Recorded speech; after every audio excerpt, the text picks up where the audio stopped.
Guys, this is Erin, and for those of you who don't know me, this is my first YouTube video. What?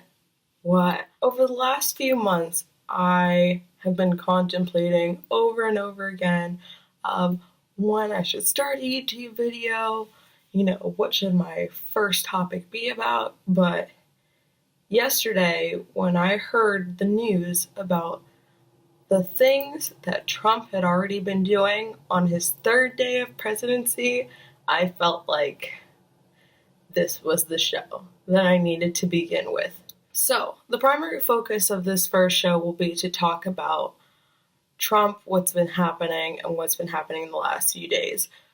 For those of you who don't know, on January 23rd, 2017, Trump's very first day in presidency, he already defunded Planned Parenthood, he ended the Trans-Pacific Alliance, and now it has just come to my attention that he's reinstated the building of the Dakota Access Pipeline. This is something people have been protesting for the last 6+ months, and yet, within his first 3 days of office, he feels as though this is the correct thing to do. But it's not. And it astounds me how he is even in office to begin with.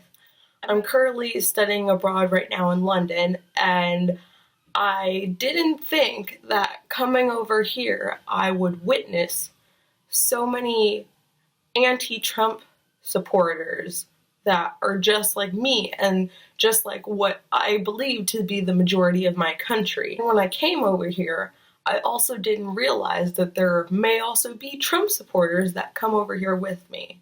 While in my photography class the other day, we ended up having a discussion on the whole Trump and the presidential election because of a girl who was going into politics.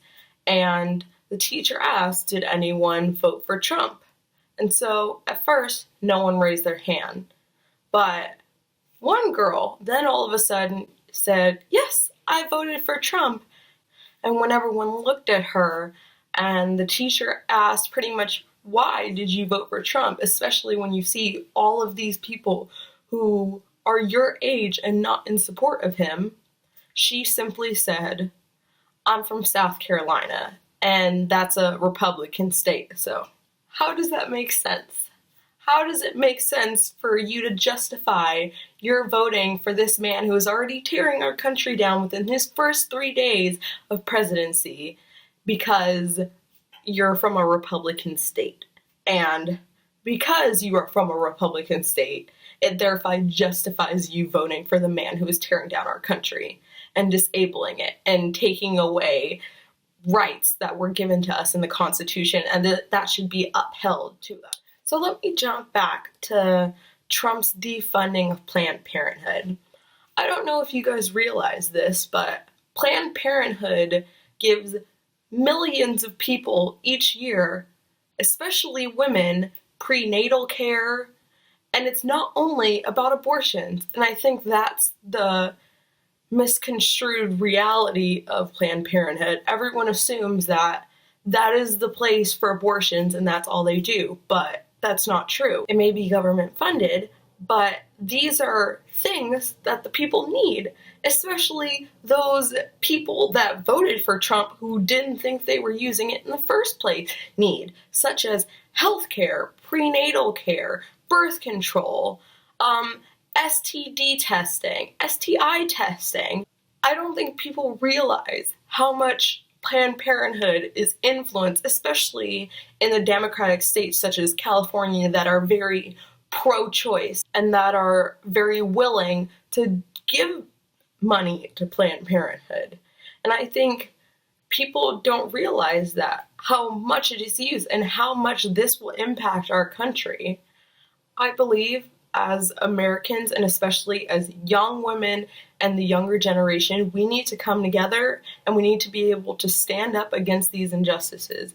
It is not fair for, as a woman, for our rights to be taken away, such as funding for things such as abortions that are no longer being funded. And because these things aren't being funded, women are now going to revert back to the things they were doing during the 20s and the 30s when they had to go to shady doctors in the middle of nowhere and get a coat hanger sticked up their whatever. Like, it's not okay. And it's not okay to take away these rights. So, as the youngest generation, we need to do something. We need to not only march and protest, we need to stop allowing ignorance to prevail in our country. Because ignorance is what put that man in office. And it is ignorance that is going to continue to keep him in office. So, thank you guys for watching. And if you have any questions or comments about this video, please give me some feedback. But if it is negativity, I don't do negativity. So bye.